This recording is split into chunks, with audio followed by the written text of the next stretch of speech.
Hello friends, one time study में आपका स्वागत है। और जो आप क्वेश्चन देख रहे हैं एचटेट 2021 लेवल 1 का है फ्रेंड्स। तो यह इस क्वेश्चन में क्या बोल रखा है कि 12, 15, 18 से विभाजित का मतलब भाग। तो 12, 15, 18 से भाग होने वाली सबसे छोटी पूर्ण वर्ग संख्या तो इनमें से कौन सी है, मतलब कि जो 12 से भी, 15 से भी और 18 से भी भाग हो जाए और सबसे छोटी होनी चाहिए वो पूर्ण वर्ग संख्या। इन दी गई संख्या में सबसे छोटी संख्या होनी चाहिए। तो फ्रेंड्स सबसे पहले तो मैं बता दूं ये पूर्ण वर्ग संख्या क्या होती है। मतलब कि एक ऐसी संख्या जिसका अगर वर्गमूल निकाले तो एक पूरी संख्या आ जाएगी। जैसे हम 4 का वर्गमूल निकालते तो कितना आ जाता है, 2 आ जाता है। ठीक है, तो इस तरह से 4 क्या बन जाएगी, एक पूर्ण वर्ग संख्या बन जाएगी। ठीक है फ्रेंड्स, तो इसका मतलब अगर इनका मैं वर्गमूल निकाल लूँगा तो वो एक पूरी संख्या आ जाएगी, पॉइंटों में नहीं आएगी वो। तो ये तो हमें पता चल गया चलो कि वर्गमूल निकालेंगे पूरी संख्या आ जाएगी। लेकिन उन्होंने बोला कि 12 और 15, 18 से भाग होने वाली छोटी संख्या होनी चाहिए। मतलब कि छोटी संख्या तो पहले तो इन सभी में छोटी संख्या 400 है, तो हो सकता है वो 400 नहीं हुआ तो 900 के बाद 1600 देखेंगे, फिर 2500।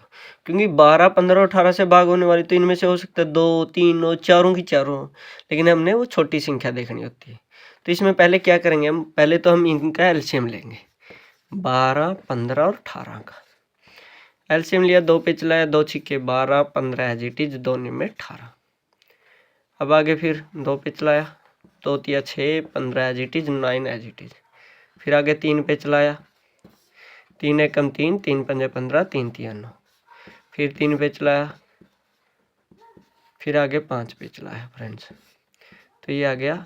जब सभी एक एक एक हो जाए तो हमारा एलसीएम खत्म हो यहाँ से। अब देखो 2 बार 2 है, 2 बार 3 है और 1 बार 5 है। तो इनकी गुणा आसानी से हो इस तरह से करनी होती है। 2 दूनी 4, 4 पंजे 20, 20 तिया 60, 60 तिया कितना हो जाएगा 180। तो इसका मतलब सबसे छोटी संख्या तो वो है 180, जो कि इन तीनों संख्याओं से 12 और 15, 18 से भाग हो जाती है। लेकिन 180 एक पूर्ण वर्ग संख्या नहीं है। लेकिन हमें क्या चाहिए, पूर्ण वर्ग संख्या। इसका मतलब जो संख्या 180 से भाग हो जाएगी वो संख्या क्या होगी, हमारा आंसर हो जाएगी।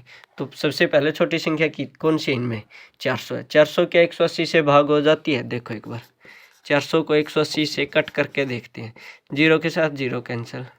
आगे 2 पे चलाया, 2 नियम 18, 2 पे चलाया 20, तो 20/9 आ गया। तो ये तो कैंसिल नहीं हो रही ना, पूरी वैल्यू नहीं कट रही। अब 900 को देखो, क्योंकि 400 के बाद क्या इनमें बढ़ा 900, 900 को 180 से भाग देंगे, 0 से 0 कैंसिल और 18 पंजे 90, तो पूरी भाग हो रही है। ठीक है, तो इसका मतलब 900 वो छोटी से छोटी संख्या है जो 12, 15, 18 उन तीनों से भाग हो रही है। ठीक है, और पूर्ण वर्ग संख्या है ये, पूर्ण वर्ग संख्या। पूर्ण वर्ग संख्या मतलब 900 का अगर मैं वर्गमूल निकालूंगा तो क्या आ जाएगा मेरा 30 आ जाएगा। तो यहाँ से मेरा ऑप्शन नंबर 2 है जो करेक्ट आंसर होगा फ्रेंड। पहले तो मैंने ये बता दिया कि पूर्ण वर्ग संख्या होती क्या है। पूर्ण वर्ग संख्या मतलब ऐसी संख्या जिसका वर्गमूल निकाले तो वो पूरी संख्या आएगी। जैसे 900 का वर्गमूल निकाला हमने, कितना आया 30। 400 का वर्गमूल निकालते तो कितना आता 20। 1600 का कितना आता 40। 2500 का कितना आएगा 50। तो पूर्ण वर्ग संख्या तो ये सभी दी हुई है, लेकिन इनमें छोटी संख्या कौन सी है जो इन इससे भाग हो जाती है। इनमें छोटी संख्या तो वैसे तो 400 थी, लेकिन 400 तो इन तीनों से भाग नहीं हो रही है। ठीक है फ्रेंड्स, तो इन तीनों से भी भाग होनी चाहिए थी। तो 180 है जो हमारी वो छोटी संख्या थी जो इन तीनों से भाग हो रही थी, लेकिन हमने एक पूर्ण वर्ग संख्या ढूंढनी थी। तो इसका मतलब जो संख्या 180 से भाग होगी वो इन तीनों से भी भाग हो जाएगी। तो 180 से मैंने क्या करके डिवाइड किया तो ये पूरी कट गई। तो ये हमारा करेक्ट आंसर आ रहा है। तो समझाने की कोशिश की है मैंने ताकि आपका ये कॉन्सेप्ट है जो क्लियर हो जाए। तो इस तरह की कॉम्पिटिटिव एग्जाम की वीडियो मैं डालता रहता हूँ। अगर आपको हमारी वीडियो पसंद आ रही है तो चैनल को सब्सक्राइब करके हमसे जुड़ सकते हैं। Thank you.